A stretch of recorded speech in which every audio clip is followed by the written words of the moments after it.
Greetings, everyone. It's Rockwell Spot Convention with the comic book roundup, and we handled the X-Men and whatnot. Let's move on to Absolute Carnage. Okay, actually, we're going to start with. Well, no. Absolute Carnage number 3 it is. I already showed you that one, so. All right, so.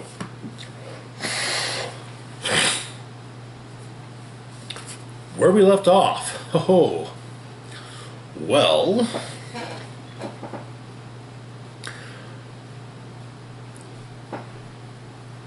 Carnage Osborn was leading the charge of the Carnage Horde in taking on Miles Morales and Scorpion, mainly to rip the codex out of the Scorpion's spine.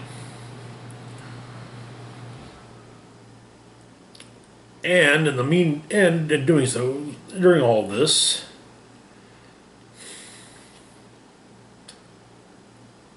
Miles was turned into part of the symbiote horde. So Venom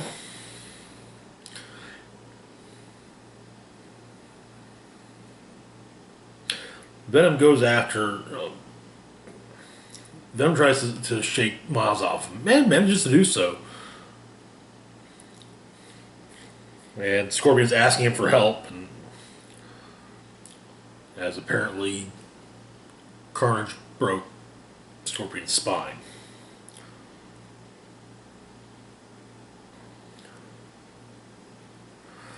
And it seems that that Eddie and the symbiote are having differences of opinion on things. Namely the fact that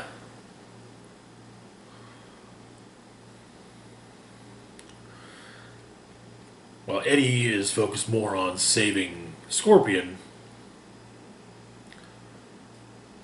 the suit wants to kill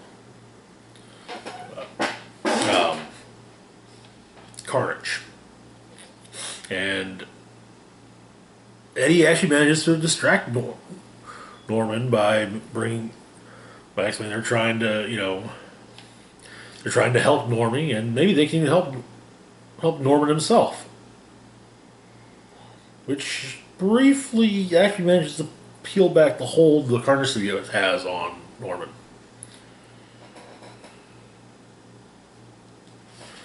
And it distracts him. The symbiote forms a blade and rams which then rams through Carnage Osborn's chest.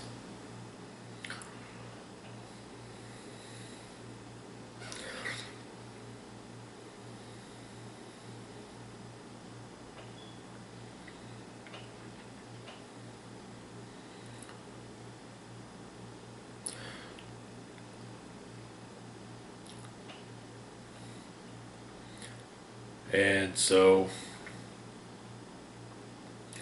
Venom goes to help. Eddie goes to help Scorpion, but the symbiote's like, no, we're going to stay here and finish the job. But Eddie does manage to talk him into it. But he does kind of throw in a, don't get mad at me when we lose. So Venom escapes with Scorpion, gets him to the safe house, and walks in on Captain America, Wolverine, Spider-Man, The Thing, and a scientist that isn't the Maker. Whoever could this scientist be? Well, it turns out that Normie is in the machine getting the codex route, and it works.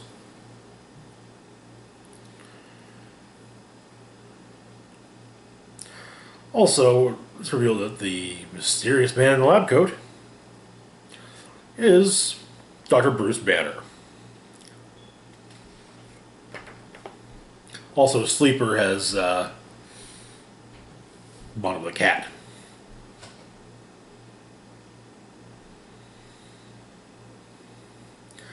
Spider-Man also explains that he's not going into the machine because, at least not until everyone else is out. Because he started this, so, you know. And if he hadn't brought the symbiote to Earth in the first place, we wouldn't be in this mess. And so it's his responsibility. He's big on that sort of thing. Though apparently he's unaware of the fact that the Clintar have been on Earth since the Dark Ages, since the time of Beowulf and Grendel.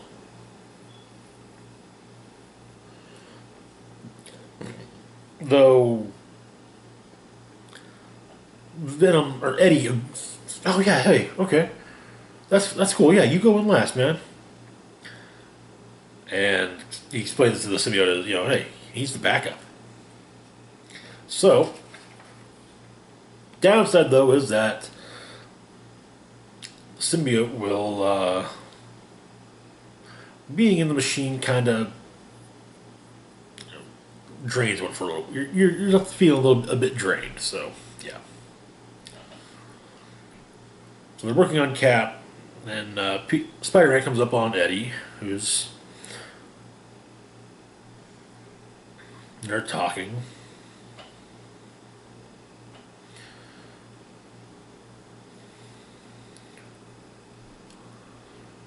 And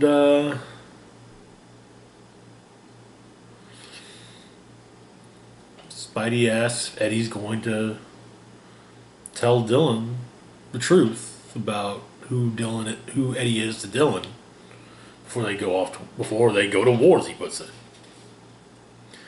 Then Eddie shows up.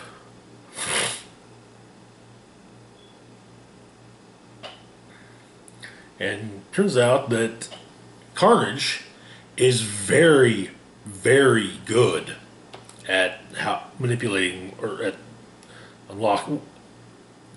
doing, you know, basically using the abilities of the symbiote. Normally, it's been a case of, oh hey, we'll just put, you know, the symbiote just forms clothes. No. He formed a complete disguise. Though, as I recall, he actually did something similar back during Maximum Carnage, so I guess it's not something we already knew he could do. But the speech he gives. Also, if he didn't already know, now Carnage at least knows that Spider-Man's first name is Peter.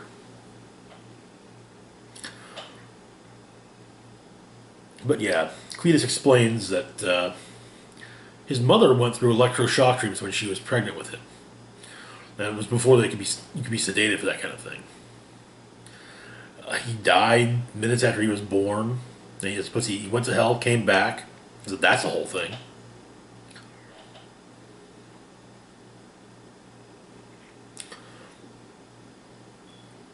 Apparently therapists have tried to tell him that the early traumas led to him being the way he is, and you know, or that it's because of video games or abuse, sex and violence on TV, guns and knives, and the wickedness of the world. But none of them get it. That's that those things didn't make him. He is made of them. He is abuse. He is sex and violence. He is the guns and the knives and the wickedness of the whole sick fucking world. And yeah, he then summons his horde of his horde there. So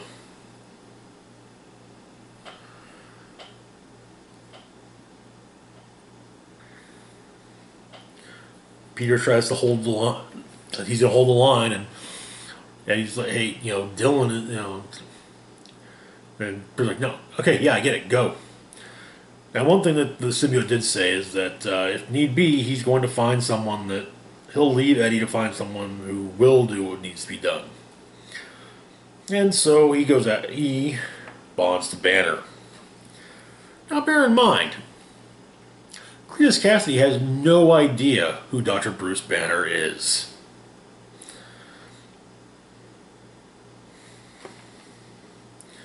So the symbiote goes after Banner, starts, but then Carnage just kind of, hits him with, stretches out his fingernails, and oh, there he gets him a few times in the chest. All right.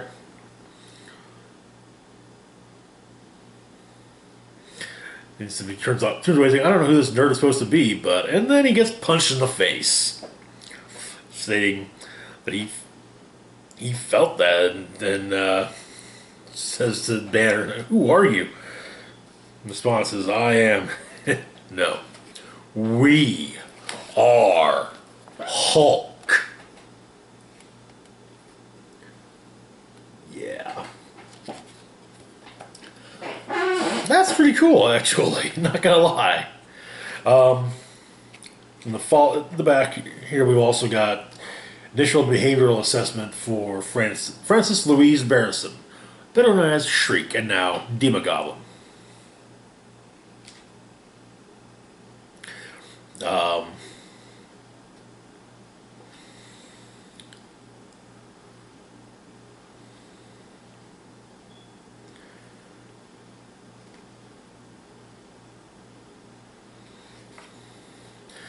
As well as a psychiatric evaluation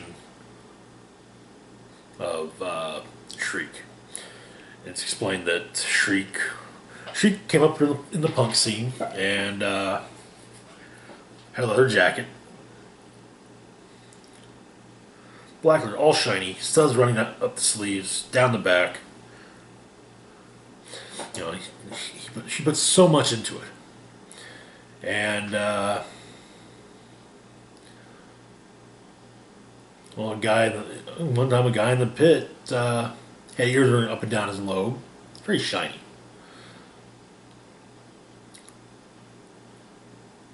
Well, he's distracted her when all she wanted to do was dance. So she pulled out her knife and cut off his ears, sewed him onto her jacket.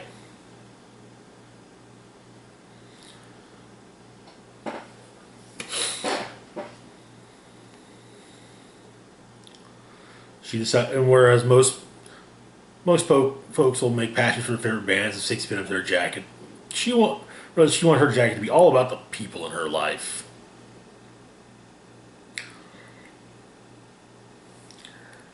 But people would see her walking down the street wearing her jacket with, you know, bits of skin attached to safety pin to it. None of them mess with her. So, can she please have her jacket back? Yeah, it's, that's something on her. Anyway, moving on to Absolute Carnage, Lethal Protectors, number 2, which actually takes place before Absolute Carnage number 3. So where we left off with Lethal Protectors,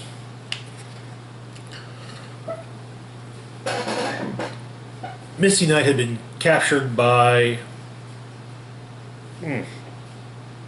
Carnage and his hordes. And was going to be used, well,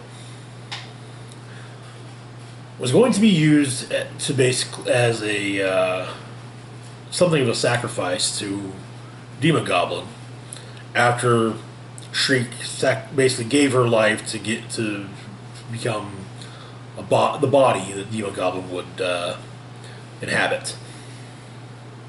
But she got away by activating a sonic device within her prosthetic arm.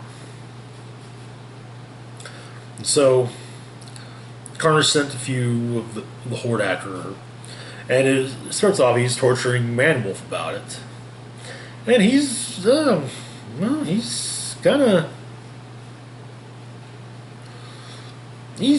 pissed and kind of wondering why he should even bother with, you know, leaving Manwolf. Why shouldn't he just rip the codex out of his spine and be done with him?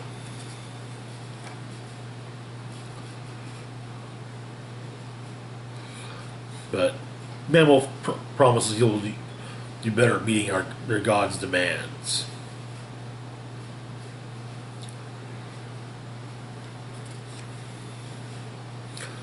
But Carnage still doesn't really entirely feel it. But Misty Knight this nemesis has been a mess ever since the get-go. Sure, Man-Wolf captured her in Doverton, but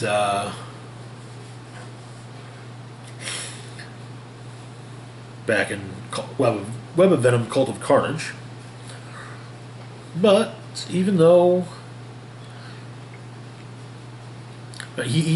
Carnage allowed Man-Wolf the opportunity to prove his devotion by having Misty sacrificed, and well, yeah, that turned out well. So now she's running out of sewers, and no one knows what she's doing. So Demogoblin and Man-Wolf go after her. Meanwhile, Shriek is using the dead body, the remains of one of the Horde, as a mat, as a cloak of sorts, to make her way through the sewers.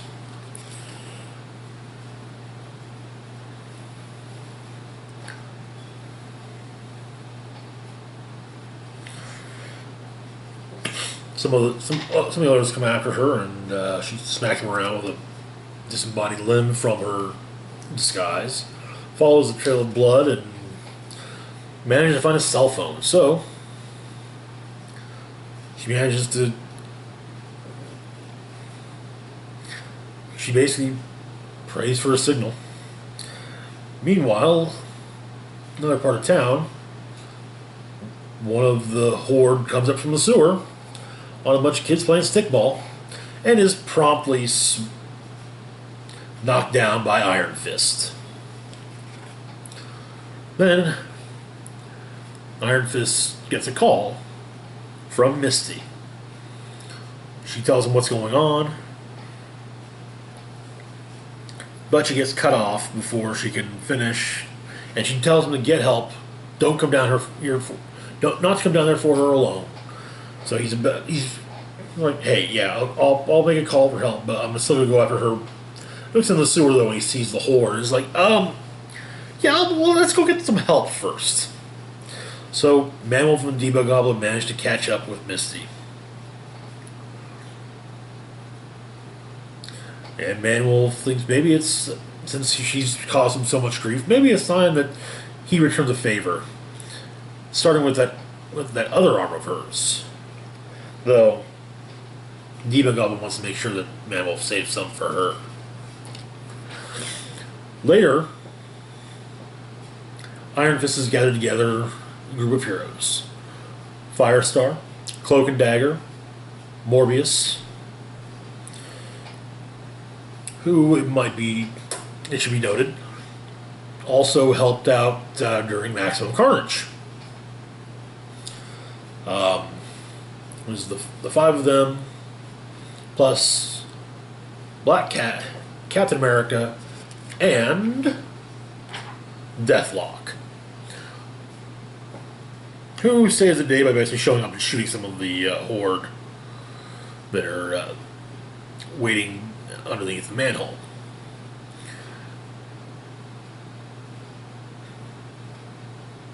There's some animosity. Apparently Deathlock was late because he had to shoot somebody on the way over. They're not really sure which Deathlock it is, but there's quite a few. But he explains that he's Henry Hayes, and Michael Collins, the Deathlock that was involved in Maximum Carnage, sent him. And Cloak's not the biggest fan, and of Deathlocks in general. He finds them to be reckless and dangerous, and he even says that if Deathlock endangers anyone here, especially Dagger, they're going to experience what his Cloak feels like. Deathlock will experience what Cloak feels like, and well, he ain't going to like it. Though, yeah, Deathlock doesn't take too kindly, and he has a retort about seeing a size 12 up Cloak's uptight Cloak's ass. But Danny says, hey, enough of this. We got to go rescue Misty. We got Rescue Misty, we got Stop Carnage. So, yeah, we're going to need all of us. Even the ones who may or may not have actually shot someone on the way over.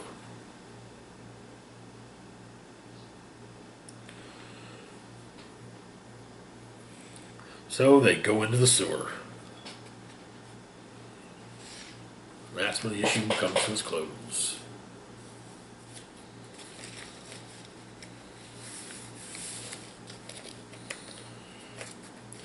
Moving on to Star Wars Age of Resistance Rey.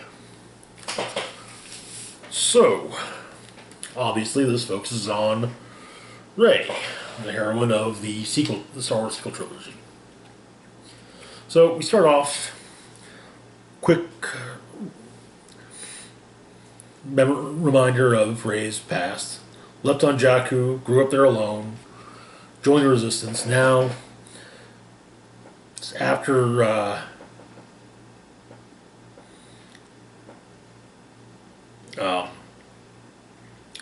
Force Awakens, and she talks she tells Leia what happened with Han. She's like, "Hey, tell me exactly how it went down." She tells her, and Han and Chewie go on their way. And however, something happens, and the compressor that she bypassed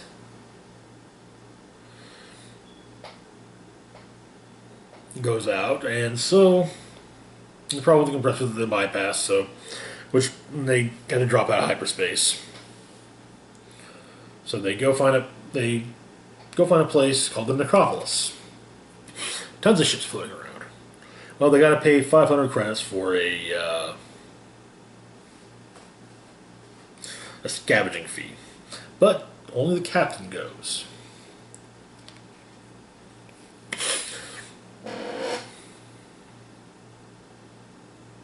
So she gets exactly what she needs, and she talks and thinks, what are all these ships doing here? And then giant space monster pops up, and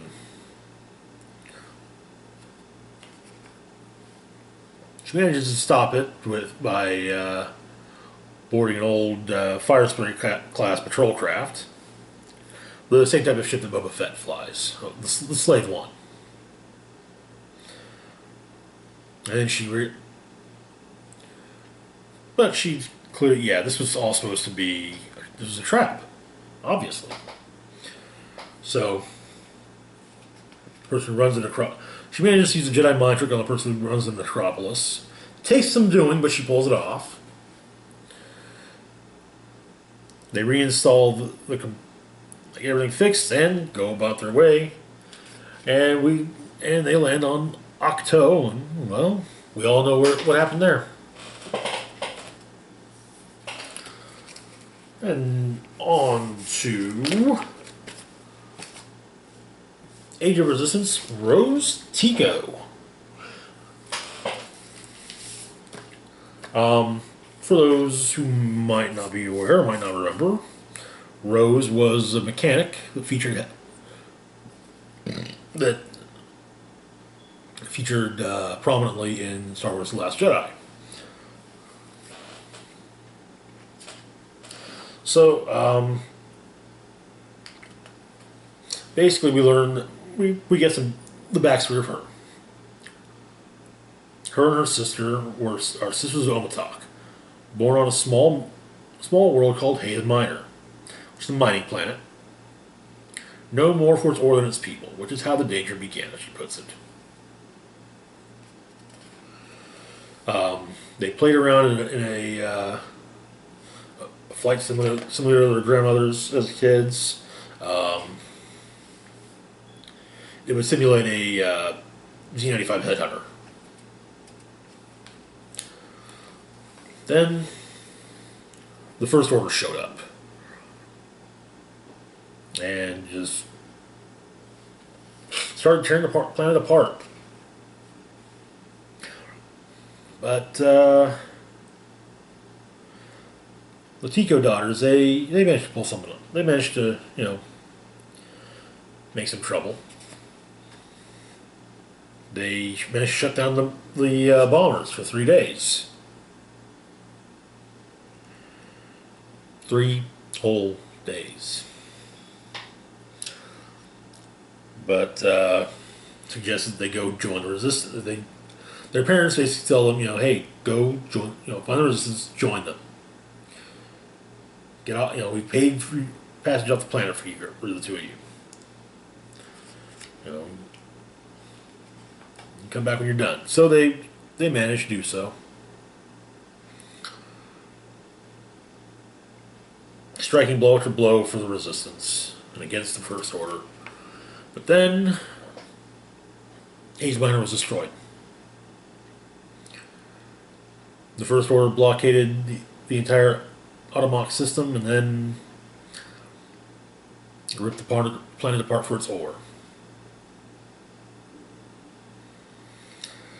And so they decided they're going to steal a bomber and go after the First Order. But General Organa stops them, talks to them, saying, hey, if you want to get in a ship right now, set a course, find the First Order, and do your worst, do it. I'm not going to stop you. That's up to you.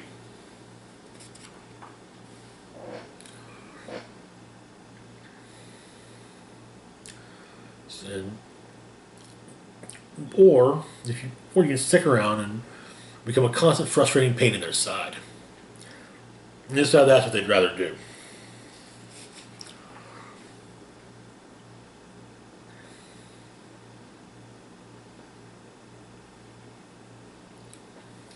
But Leia tells them to take some time to grieve. But Rose and her sister, no. Our world may be gone, but others need saving. So, let's do this.